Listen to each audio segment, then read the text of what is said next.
요게벳은 비록 노예 생활을 하고 있었지만 가나안에 대한 언약을 가슴속에 담고 있었습니다.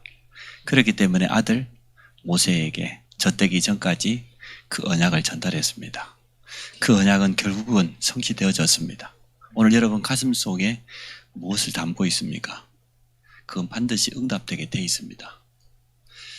사무엘은 어릴 때부터 언약궤 옆에 있었지만 언약궤가 얼마나 소중한지, 이스라엘이 왜 전쟁 만나고 위기 만나고 끊임없이 재앙이 찾아오는지 이유를 알고 있었습니다. 그래서 어려서부터 언약궤 옆에서 기도했는데 그의 기도가 하나도 땅에 떨어지지 않고 응답되었습니다. 그리고는 제자 다윗에게 전달했습니다. 언약궤가 무엇인지, 또 언약궤를 모실 성전이 왜 필요한지 전달했습니다. 다윗은 그걸 가슴에 담았습니다. 어린 소년 다윗이 가슴에 담았는데 눈에 보이는 성전으로 그의 아들 솔로몬이 회복했습니다. 여러분 가슴속에 담겨있는 것은 반드시 응답됩니다. 바울의 가슴속에 한이 뭐라고 했습니까? 자기 민족 이스라엘 유대인들을 살리고 또 로마 복음화, 그 시대의 세계 복음화입니다. 그러면서 한편으로는 이 일을 같이 해야 될 제자들, 그 제자들에 향한 쉬지 않는 기도가 바울의 가슴속에 담겨 있었습니다. 14권의 서신서에 보니까 하나같이 지역에 있는 지교회와 제자들에게 보낸 편지인데, 내가 항상 쉬지 않고 너희를 위하여 하나님께 간구한다. 하나님이 내 증인이시다. 이렇게 고백했어요. 내가 너희를 생각할 때마다 감사하고 눈물로 너희를 보기 원하고, 그게 바울의 가슴속에 담겨있는 제자들이었습니다. 여기 있는 여러분들은 어찌 보면 RTS 나와 별로 상관없는데 우리 목사님이 저기 나왔으니까 뭐 이럴 수 있습니다. 그런데 이 RTS는 너무 소중합니다. 이 땅에 있는 모든 학교, 모든 교육기관이 다 소중합니다. 뭐 초중고 교사도 여기 계시니까 가장 기초를 배울 수 있는 학교, 또 자기 전문성을 키울 수 있는 대학, 여러 가지 전문성 가지고 특수하게 만들어진 학교들도 참 많습니다. 그 가운데서 이 땅의 영적인 부분을 책임질 주의 종들을 키워내는 RTS는 너무 소중합니다. 전 세계 신학교가 얼마나 많겠습니까? 또 신학생들이 얼마나 많겠어요? 그 가운데서 오직 그리스도, 오직 복음, 오직 전도, 세계복음화, 이렇게 할 수 있는 그러한 신학생들을 키우는 곳이거든요. 국가로부터 비인가 받았습니다. 국가로부터 인가받은 신학교 우리나라에도 많습니다. 근데 그 신학교들은 이제 문 닫고 있어요. 학생들이 더 이상 오지 않아서. 우리는 왜 비인가 받았냐? 국가의 통제를 받을 수가 없습니다. 순수한 복음을 말해야 되고 그러한 제자들을 키워야 되기 때문에 국가로부터 통제도 지원도 받을 필요 없습니다. 우리가 함께 기도하고 헌신해서 그러한 제자들을 키워내는 겁니다. 감사하게도 약 1,300명의 우리 RT에서 졸업생이 지금까지 있었습니다. 그 가운데 300여 명이 개척을 하고 또 후임으로 이제는 담임 목사로 세워졌습니다. 또 한 50명 선교사가 선교 현지에 지금 파송 나가고 계속해서 나가고 있습니다. 감사할 일이죠. 한 50여 명은 유목사님 곁에서 본부에서 눈에 보이지 않게 헌신하고 돕는 역할을 합니다. 전국과 전 세계에 30여 군데 다 잃어버렸는데 우리 동문들은 전도학교를 회복했습니다. 우리 초창기 전도학교가 참 대단했습니다. 현장에서 끊임없이 전도자들이 와서 현장에 증거를 가지고 메시지를 선포했기 때문에 전도학교가 계속 부흥되었어요. 언제부터인가 우리 다락방 전도운동이 끊어지면서 전도학교가 문을 닫고 전도학교가 문을 닫으니까 전도신학원생이 줄어들고 선교사 훈련이 안 되어졌는데 우리는 다시 시작합니다. 비대면 시대, 코로나 시대지만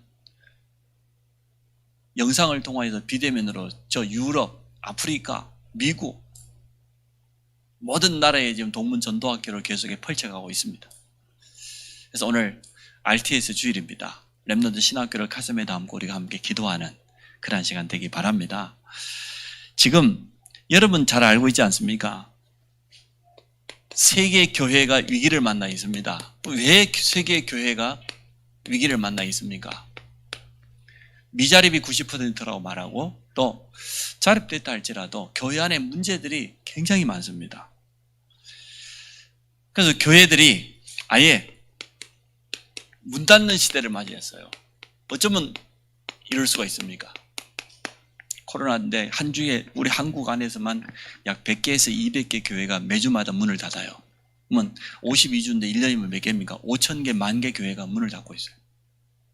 새로운 신학생들은 계속 배출되는데 기존에 세워진 교회들이 더 이상 교회를 운영하지 못하고 문을 닫는 그런 시대가 맞이했습니다. 목회자들이 생활이 안 되니까 투잡, 쓰리잡을 뛰고 밖에 나가 택시기사하고 배달업을 하고 있고 그러고 있습니다. 저는 못합니다. 저는 굶었으면 굶었지 못합니다. 예, 저는 주의 종의 자존심이 있기 때문에 교회 문 닫는 시대를 맞이했는데 여기에 대해서 우리가 분명히 알고 있어야 안 되겠습니까? 왜 교회가 문을 닫습니까?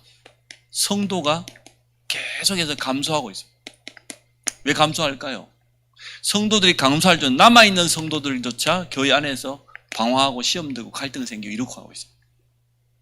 쉽게 말하면 예배를 통하여서 성도들이 힘을 얻어야 되는데 답을 얻어야 되는데 치유받아야 되는데 그게 안 되고 있다는 거예요. 문제 만난 사람들이 오는 것 아닙니까? 교회는. 문제 없는 사람이 교회 온다? 그건 있을 수 없는 이야기예요. 친구 따라 강남 간다 한번 올 수 있겠지만 100% 여러분 문제 없이 교회 왔습니까?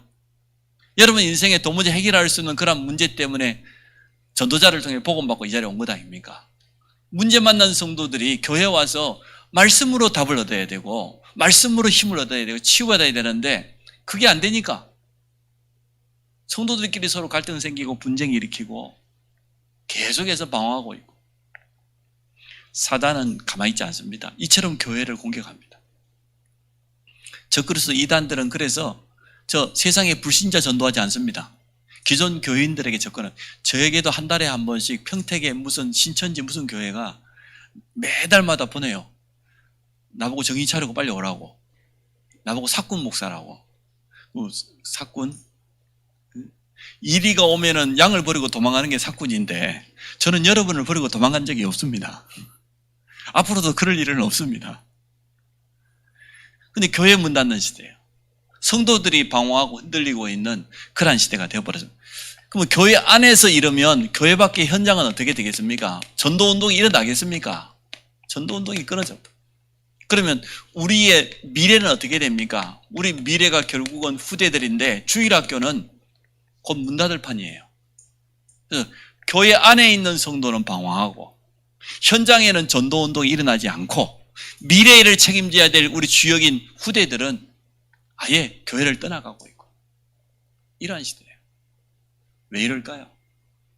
우리는 여기에 대한 근본적인 이유와 분명한 답을 알고 있습니다. 왜 이렇게 있습니까? 결국은 교회 문제는 장로님들 책임이 아닙니다. 이 자리에 있는 주일학교 교사 책임이 아닙니다. 성도들의 책임은 1도 없습니다. 교회가 문을 닫고 교회가 어려워지는 책임 100%는 목회자에게 있습니다. 목회자가 정말로 그리스도 복음으로 담났다고 하면 아무리 부족한 목회자가 세워져도 그 교회는 살아날 것입니다. 맞죠? 아무리 이상한 성도가 와도 그 성도는 복음으로 치유되고 회복될 겁니다. 저는 그렇게 생각합니다. 성도는 이상한 게 아니에요. 세상에 살다 보니까 하나님 없이 살아가다 보니까 인생을 그렇게 어려움 당하다가 교회 와서 당연히 답을 얻어야 되는 것이지. 교회 문제는 누구 문제다? 목회자 문제입니다. 목회자가 참 복음을 가지고 있다고 하면 문제될 게 아무것도 없어요. 저는 우리 교회에 아무 문제 없다고 생각합니다. 아멘. 왜? 내가 문제가 없으니까. 여기 있는 모든 중직자들 우리 교회에 문제 없다. 성도들 아무 문제 없다. 목회자가 문제 있다 그러면 그 교회는 문제 있는 거예요. 근데 여러분이 다 문제 있다. 우리 교회는 이래서 안 되고 저래서 안 되고 근데 나는 괜찮다. 그러면 끝이에요. 제가 늘 자신 있게 말하지 않습니까? 모든 성도가 다 낙심해도 나만 낙심하지 않으면 돼요. 저를 위해서 기도해 주시기 바랍니다. 우리 장로님들은 절대 그럴 분도 아닌데 우리 모든 중직자가 시험 들어도 누구만 시험 안 들면 돼요? 저만 시험 안 들면 되고 저는 뭐 당당해요. 누가 무슨 말을 하든지 웬만하면 한 귀로 듣고 한 귀로 너무 흘려들어가지고 성도가 지나가면서 인사하는데도 주일날 제가 인사 못 받아. 오늘도 아침에 또 못 받았네. 여러분 목회자 이해하셔야 돼요. 제가 주일날 어쨌든 교회 나오기 전부터 주일 말씀을 가지고 묵상하면 교회 올 때 이미 그 말씀 속에 들어가 있기 때문에 어르신들이 지나가면서 저한테 목사님 인사하는데 제가 모르고 지나가요. 이렇게 그냥 제가 인사를 못 받는 게 아니고 말씀에 집중하다 보면 안 보여요. 안 들려요. 이해하시기 바랍니다. 혹시나 우리 목사님은 교만해가지고 내 인사도 안 받고 절대 아닙니다. 나이 드신 분들 섭섭할 수 있는데 섭섭하게 생각하지 마세요. 그게 주의 종이에요. 주의 종은 쉽게 말하면 어느 목사님 표현하기 목사는 뭐냐? 하나님께 목이 잡힌 사람이라네. 멱살이 잡힌 사람, 멱살아. 하나님께 잡혀 있으니까. 하나님의 일에 나 신인이 뭡니까? 완전 구별된 자입니까? 세상과 구별된 자, 육신과 구별된 자. 그래서 지금 현재 교회 문제는 성도가 문제가 아니고 목회자 문제입니다. 목회자가 참 복음을 가지고 있다고 하면, 참 복음을 전할 수 있다고 하면 어떤 것도 문제가 안 되는데, 그러면 당연히 성경적인 전도 운동이 일어날 수밖에 없고 우리 후대 운동이 일어날 수밖에 없습니다. 목회자들이 복음 아닌 다른 데 관심이 너무나 많아요. 세상에 관심 많고 자리에 관심 많고 명예에 관심 많고 권력에 관심 많고 여기 기웃거리고 저기 기웃거리고 너무 많아요. 우리는 이 부분을 놓고 기도해야 되겠습니다. 올바른 주의종 한 사람만 일어나면 교회 문제는 끝난다. 맞죠? 올바른 신학생들이 정말 키워진다고 하면 미래 교회는 다 자라나게 돼 있다. 전도된다 안 된다 그런 말할 필요 전혀 없습니다. 간단합니다. 해답은 너무나 간단합니다. 그래서 어느 정도 영적으로 무지하든지 타 종교 저 이단보다 못해요. 영적인 사실을 너무 모르니까. 그러면 이 목회자를 키우는 곳이 어디입니까? 그게 바로 신학교인데 우리 교단이 가지고 있는 신학교가 RTS단 말이에요. 그 신학교 안에 있는 교수들이 너무 중요합니다. 세상에서 열심히 공부하기도 따고 박사도 되어지고 이런 분들이 교수하면 참 좋겠지만 사실은 그런 분들이 더 문제예요. 이 교수들이 하나님의 능력을 믿어야 되는데 하나님을 믿지 않아요. 하나님의 말씀을 오직 기준 삼아야 되는데 말씀을 믿지 않아요. 더군다나 가장 중요한 영적 사실, 영적 세계에 대해서 제일 잘 알아야 되는데 지식적으로는 알고 있는데 실제로 이 부분을 체험해보지 못했습니다. 우리 현장에 지금 문제 만난 사람은 현장에 있는데 현장에서 전도를 전혀 체험하지 못한 그러한 교수들이 세워진다고 하면 그 신학교는 어떻게 되겠습니까? 거기서 공부하는 신학생들은 뭘 배우겠어요? 지식밖에 못 배워요. 그러나 정말 하나님을 알고 하나님의 능력을 믿고 기도하는 전도자들이 교수로 세워지고 현장에서 이 불신자를 만나가지고 복음도 생명 살리고 양육해가지고 교회화시키고 제자화시키고 중지자로 세우고 이러한 교수들이 있다고 하면 그 신학교는요 살아나게 돼 있어요. 결국은 그 교수의 그 제자입니다. 그 스승의 그 제자입니다. 우리 RTS는 그래서 자부심이 있습니다. 교수님들이 세상에 뛰어난 학위 가지고 있지 않습니다. 박사학위 가지고 있는 분은 몇 분 안 돼요. 근데 박사학위 가지고 있는 분이 오셨거든요. 교회 안 돼요. 실제로 목회하고 있는데 전도 잘 안 돼요. 너무나 유명한 전국과 세계에서 알아주는 그런 박사님인데 안 돼요. 목회 문 닫았어요. 근데 도리어 아무 학위 없는 우리 동문들이 교수하고 있는데요. 그 교회들은 계속 부흥돼요. 왜 그렇죠? 우리는 세상에 지식이 필요 없다, 학위가 필요 없다 그렇게 말하는 게 아닙니다. 우리는 그것보다 하나님을 믿습니다. 하나님의 말씀을 기준 삼습니다. 지금도 보이지 않는 영적인 세계를 확신합니다. 우리 가는 곳마다 주의 사자를 동원하 지금도 하나님은 흑암 세력을 무너뜨리시고 전도와 선교의 문을 여심을 믿습니다. 결국은 그리스도의 제자가 일어나야 됩니다. 이 가슴을 가지고 있으니까요. 이 한을 가지고 있기 때문에 하나님은 쓰실 수밖에 없어요. 그래서 사실 이게 거꾸로 돼야 돼요. 이 땅의 문제는 뭐냐? 신학교 문제고 교수 문제라. 여기서 올바른 신학생들을 키워내면 올바른 목회자가 일어나 교회를 살리고 성도를 살리고 현장을 살리게 될 건데 우리는 이러한 기도 제목을 가지고 오늘 RTS 주의를 지내고 있습니다. 나는 RTS와 별로 관련 게 없다? 아니요. 너무나 관계 있어요. 성경을 보십시오. 영적인 힘을 가진 선지자 한 사람이 일어나고 왕이 하나 세우면 그 나라가 그 시대가 살아났어요. 근데 하나님의 말씀이 끊어진 엘리 선지자, 그 시대가 어떻게 했으면 말씀도 희귀하고 끊어지고 이상도 끊어져 버리고 블레셋이 쳐들어와서 전쟁에 언약궤까지 빼앗기고 후대들까지 끊임없이 고통당하는 그러한 시대가 찾아왔습니다. 어린 사무엘 한 사람이 깃발을 들었다니까요. 하나님 앞에 얼마나 기도했던지 언약을 제대로 붙잡았습니다. 미스바 운동을 일으켰습니다. 그의 말이 하나도 땅에 떨어지지 않았습니다. 이스라엘의 모든 재앙 전쟁이 끝났습니다. 봐요. 우리는 그러한 주의 종 일어나기를 기도해야 되겠습니다. 한 사람만 일어나도 그러한 주의 종을 돕는 중직자로, 나는 성도로 한 팀으로 쓰임받겠다, 동역자로 오늘 기도 제목 붙잡으시기 바랍니다. 우리 또 전사도 있고 간사도 있잖아요. 앞으로는 또 우리 RTS 계속 많이 갈 겁니다. 가게 될 겁니다. 여러분 자녀가 너무 공부가 잘 되거든. 그러면 RTS를 보내시기 바랍니다. 공부가 안 된다, 절대 보내지 마세요. 머리가 너무 안 좋다, 절대 보내지 마세요. 그렇지 않아도 힘든데 머리 안 좋은 놈까지 보내놓으면 그 얼마나 스트레스 받겠어요. 근데 아무래도 하버드 갈 수준이 되는데 하버드보다 더 좋은 대학이 있으니까 보내야 되겠다 싶으면 그때 RTS를 보내시기 바랍니다. 어느 성도가 우리 이웃에 있는 교회에서 일어난 이야기입니다. 자기 아들이 사법고시 패스했답니다. 성도가 그때 한 100명 넘는데 전 성도에게 소고기를 쌓았다네. 우리 아들이 사법고시를 패스했다. 근데 RTS 입학했는데 소고기 한 번도 안 싸더라고. 이해가 안 돼. 그때 빚을 내서 소고기 싸야지. 그때는 코로나도 안 왔기 때문에 불판 딱 벌려놓고 소 한 마리 딱 잡아가지고 전 성도여 다 모이라, 우리 아들이 RTS 합격했다, 이래야 될 것 아니에요. 좋아요. 졸업할 때는 할 줄로 믿습니다. 네. 목사 안수 받을 때는 2마리 잡을 줄 믿습니다. 하여튼 사실 그래야 되거든요. 맞죠? 저는요 자부심이 넘쳐요. 내가 RTS 랩런트 신학교 출신이라는 여기에 대해서 당당합니다.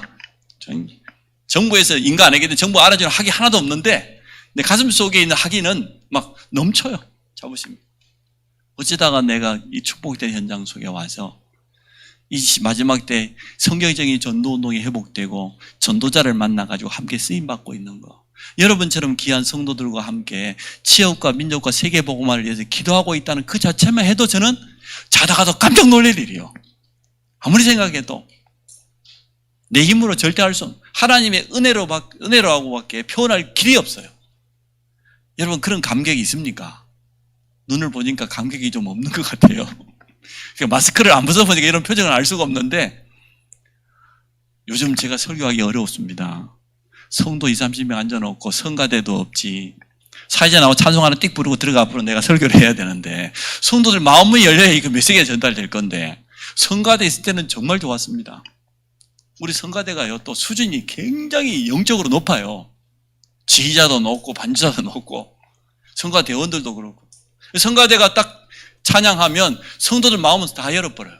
그럼 나는 가가지고 그냥 읽어주고 내려오면 돼. 근데 그런 마음은 더 안 열고, 그래서 다음 주부터 제가 예배 시간을 10분씩 더 늦추려고 해요.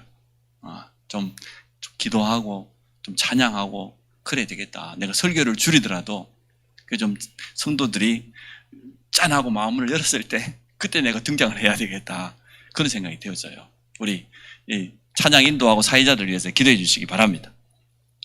자, 여러분, 세계교회가 위기를 만난 것은 신학교 문제입니다.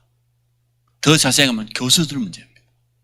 거기서 나온 목회자, 선교사들 문제고, 그래서 교회 문제가 생기고, 반대로 복음 가진 전도자들이, 증인들이 교수로 세워지는 신학교가 있다고 하면 거기서 배출되는 신학생은 당연히 복음 가진 목회자, 선교사가 될 것이고 교회도 살리고 미래도 살 줄 믿습니다. 이런 확신이 있기 때문에 우리가 오늘 RTS 주일을 맞이했고 함께 기도하게 되어졌습니다. 성경의 그 모델을 찾았는데 그게 누굽니까? 엘리야 선지자와 그의 제자인 엘리사 시대입니다. 참 감사할 일이죠. 근데 엘리사가 선지자로 부름받은 그 시대도 지금하고 똑같은 위기 시대였습니다. 어느 정도 위기였습니까? 악한 왕 아합, 그의 아내 이세벨, 거짓 선지자들을 데리고 와서 이스라엘 전역이 완전 우상판이 되어버렸어요. 어느 정도였습니까? 선지자들을 살해하는, 선지자들이 순교당하는 그런 시대. 참, 이렇게 악한 왕도 있어요. 그때 하나님은 엘리야를 선지자로 세웠습니다. 참, 선지자들이 참 중요합니다. 주의 종들이 인격이 훌륭하다 안 훌륭하다 그걸 떠나서 그분들이 가지고 있는 직분이 중요한 거예요. 맡은 사명이. 왜냐? 아모스 3장 7절에 보니까 하나님께서는 자기의 비밀을 그 종 선지자들에게 미리 말씀하지 않고는 행한 적이 없어요. 언제나 그의 종 선지자들에게 미리 알리셔서 그 선지자들이 모든 백성에게 전달하게 한 이후에 하나님의 뜻을 이루셔요. 맞습니까? 그러니까 예배가 필요하고 주의 종의 강단이 필요한 이유가 여기 있는 겁니다. 목회자의 삶, 인격, 그게 행동이 필요한 게 아니고 하나님의 말씀을 받아서 그대로 성도들에게 전달하는 신분꾼밖에 안 돼요. 근데 한 번도 하나님 빠짐없이 그의 비밀을 선지자들에게 미리 알리시고 그의 백성들에게 알려진 이후에 행하신다니까요. 그런데 선지자들을 죽이는 시대입니다. 거짓 선지자들이 가득 차 있는 그러한 시대가 되어져 버렸습니다. 이스라엘이 한 번도 빠짐없이 언약 전달에 실패할 때 백성들에게 하나님의 말씀이 전달되지 않고 후대들에게 언약이 전달되지 않고 그때마다 뭐가 임했습니까? 재앙이 찾아왔는데 그 재앙을 전쟁이라고 하고 노예로 팔려간 것이고 포로로 끌려간 겁니다. 이스라엘이 그랬습니다. 아수르가 이스라엘의 모든 남자들을 잡아가지고 세계 노예시장에 팔아먹었어요. 바벨론이 다니엘과 세 친구들, 똑똑한 친구들을 전부 다 포로로 끌고 갔습니다. 한 번도 빠짐없이 키는 여기에 있습니다. 언약 전달이 실패할 때 언약을 전달해 선지자들을 죽이는 그러한 시대에 이제 엘리야가 하나님께 부름받은 겁니다. 이런 재앙이 지금도 일어납니다. 그런데 이 시대에 언약 잡은 엘리야도 있었지만 이 언약을 함께 이룰 동역자로 누가 부름받았습니까? 그 사람이 바로 오바다요. 참 중요한 중직자입니다. 아하방의 신하이면서 엘리야의 제자입니다.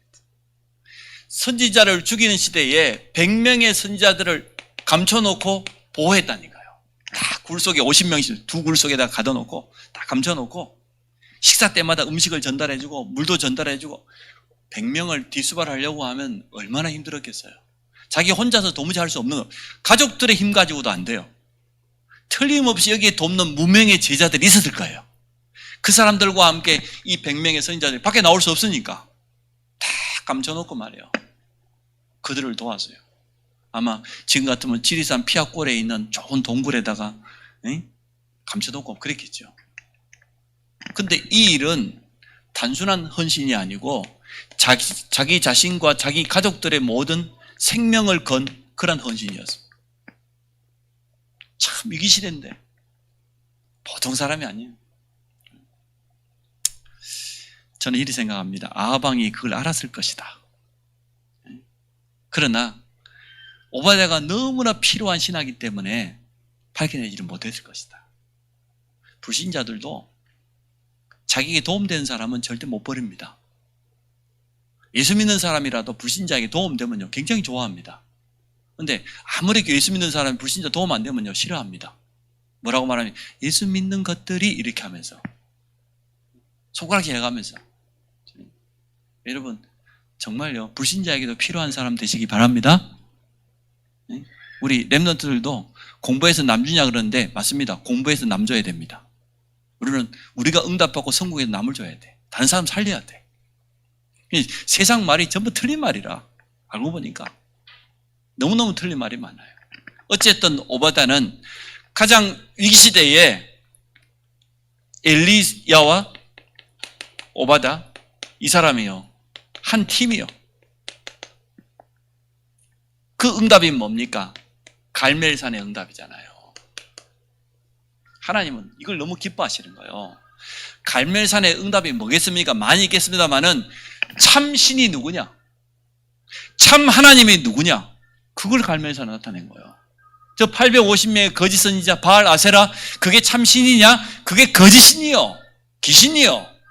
진짜 참 하나님은 오직 한 분밖에 없다.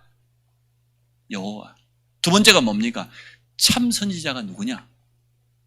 그 거짓 선지자 하루 종일 날뛰고 칼로 자기 몸을 상해하고 아무 응답이 없었습니다. 응답이 와도 그것도 틀린 거예요. 참 선지자는 하나님이 쓰시는 엘리야. 그겁니다. 그리고 참 재앙을 막는 길이 뭐냐? 이 세 가지를 갈멜산에서 보여준 거예요. 3년 6개월 동안 오지 않았던 비가 말이에요. 이 갈멜산에 응답받고 나니까 바로 내렸잖아요. 참 여호와 오직 참 신이시다. 참 선지자는 엘리야. 그리고 재앙을 막는 길은 이 언약을 회복하는 길밖에 없다. 맞습니까? 그걸 갈멜산에서 응답받은 거예요. 근데 여기에 또 후계자로 제자라기보다 후계자라고 말하고 표현한 게 더 낫겠죠. 후계자로 부름받은 엘리사가 있습니다. 부름받을 때 엘리사의 모습이 뭡니까? 여러분 아시잖아요. 아벨모라라고 하는 그 지역에서 농사를 짓는데 12결의 소를 앞세우고 농사를 지었습니다. 이스라엘 땅은 우리보다 훨씬 메마르고 척박합니다. 그래서 소가 한 마리가 증개질하는 게 아니라 두 마리가 같은 멍에 하나를 끌어요. 한 결의 소가 그 말은 소 두 마리가 12결의 소면 소 몇 마리예요? 여러분 아무리 산수를 못해도 24마리죠. 24마리 소를 앞세우고 농사를 지으면 지금 말하면 트랙터 지금 12대를 이끌고 농사를 지었다는 거예요. 얼마나 대농이겠어요. 그러한 그에게 엘리야가 자기가 입고 있던 겉옷을 번져갖고 던졌어요. 이 옷은 신분을 상징합니다. 그래서 법관들이 재판을 할 때 자기 옷 입지 않고 법관복을 입죠. 자기 신분이 그렇다는 거예요. 법의 이름으로 자기에게 섰다는 거예요. 선지자가 자기 선지자의 신분을 상징하는 겉옷을 던졌다는 건 뭔 말입니까? 나의 후계자로 부름받았다 그 말이거든요. 엘리사가 결단해요. 자기 모든 건 다 내려놓고 가장 위기시대인 줄 알았지만 스승 엘리야를 따라가지 않습니까? 그리고 이제는 그 엘리야가 부름받는 내용이 오늘 본문에 나와 있습니다. 사명이 나가면 하나님께 부름받아 가는 것이기 때문에 그래가지고 끝까지 지금 자기 스승을 따라가는 내용이 오늘 성경 속에 나와 있지요. 길갈, 베델, 여리고 가니까 이제는 많은 선지 생도들이 아니 스승님은 지금 사역을 마치고 하나님께 부름받아 올라갈 건데 왜 끝까지 쫓아가냐? 그거 모르냐? 엘리사가 뭐라고 그래요? 나도 안다. 잠잠하게 있어라. 오늘 9절에 엘리야가 묻습니다. 뭐라고 묻습니까? 나를 내게서 데려감을 당하기 전에 내가 내게 어떻게 할지를 구하라. 엘리사가 대답합니다. 뭐라고 합니까? 당신의 성령이 하시는 역사가 갑절이나 내게 있게 하소서. 앞에 성경에 보니까 갑절의 영감을 내게 주옵소서. 그 갑절이라는 것은 장자의 목입니다. 이스라엘은요 모든 아들에게 재산을 똑같이 주지 않습니다. 장자 큰아들에게는 다른 아들들이 2배를 줬어요. 2배 갑절의 영감 그걸 달라는 건 나에게 장자의 목을 주십시오. 후계자의 목을 주십시오. 이 말이거든요. 엘리야가 대답했잖아요. 10절 이르되 내가 어려운 일을 구하는도다. 그러나 나를 내게서 데려가시는 것을 내가 보면 그 일이 내게 이루어지려니 그렇지 아니하면 이루어지지 아니하리라. 그 말은 끝까지 따라오라는 거예요. 따라오지 마라 그랬다가 따라오라 그랬다가 엘리야와 엘리사가 통한 겁니다. 참 하나님은 이 일을 얼마나 기뻐했는지 몰라요. 그래서 여러분 부족하지만 주의 종 또 선교사 이 자리에 있는 우리 신학생들 위해서 진짜 기도해야 됩니다. 영적인 답을 가진 힘을 가진 주의 종 한 사람이 일어나면 시대가 산다. 선교사 한 사람이 새로운 나라에 들어가면 그 나라가 살아나는 거예요. 선교사 한 사람이 얼마나 중요한지 모릅니다. 우리 지금 신학생 우리 교회 2명 있는데 여러분 위해서 기도해 주세요. 저들이 앞으로 목회자, 선교사 그리 될 것 아닙니까? 정말로 하나님의 제대로 준비되어지면 너무너무 귀하게 생각해요. 하나님께 쓰임 못 받을 것 같으면 내가 먼저 잘라버리려고. 학교에서 자르기 전에. 신학하지 마. 도무지 이 앞에 우리 유청 목사님 와갖고 있어 강단에서 동문 전도학교에 자기 아들인지 딸인지 미국에서 키우던 고양이를 데려왔다네요. 고양이 방문 열면 고양이. 그래서 그 방문 열고 밖에 나오는 순간 소토로 들어간다. 그러니까 그 방에서 절대 나오면 고양이가 밖에만 나오지도 못하고. 그래서 아무도 없을 때 가가지고 창문을 열어놨다니 창문 열고 뛰어내려 보라고. 고양이 좀 가라고. 이게 끝까지 안 가고 있더래요. 그래서 막 기도가 되더래요. 얼마나 막, 왜? 내하고 주관이 똑같으면 짐승하고는 같이 살 수 없다. 우리 인간은 하나님의 형상을 가졌기 때문에 무슨 일이 있어도 렘넌트도 짐승하고 같이 살지만 또 그렇지 않아도 하는 말이 짐승 같은 인간이 그렇지 않아도 많은데 내가 또 짐승하고 또 살면 되겠냐 이 말이에요. 얼마나 기도를 했답니다. 그랬더니 어느 날 드디어 응답이 왔대요. 이 고양이가 건강하면 야옹야옹 하잖아요. 어느 날 문을 열었더니 야흐 이러더라고요. 고양이가 야흐 12년 14년을 평균적으로 사는데 한 12년 키웠대요. 근데 이게 갈 때가 되면 죽을 때가 되면 야옹이 안 나오고 야흐 한다네. 치매가 와가지고 고양이도 속으로 언제 기쁘더래요. 드디어 이놈이 갈 때가 됐다고. 어쨌든 모르겠습니다만은 정말 우리는 제자 키워야 됩니다. 렘넌트 키워야 돼요. 그래서 하나님은 우리가 오늘 RTS를 놓고 예비 목회자, 예비 선교사 저들을 위해서 주의정을 놓고 기도하는 거예요. 너무 중요한 거예요. 엘리야와 오바다가 한 팀을 응답받았다니까요. 성경에 보니까 사무엘과 다윗이 한 팀을 통해 이스라엘을 완전 건져냈다니까요.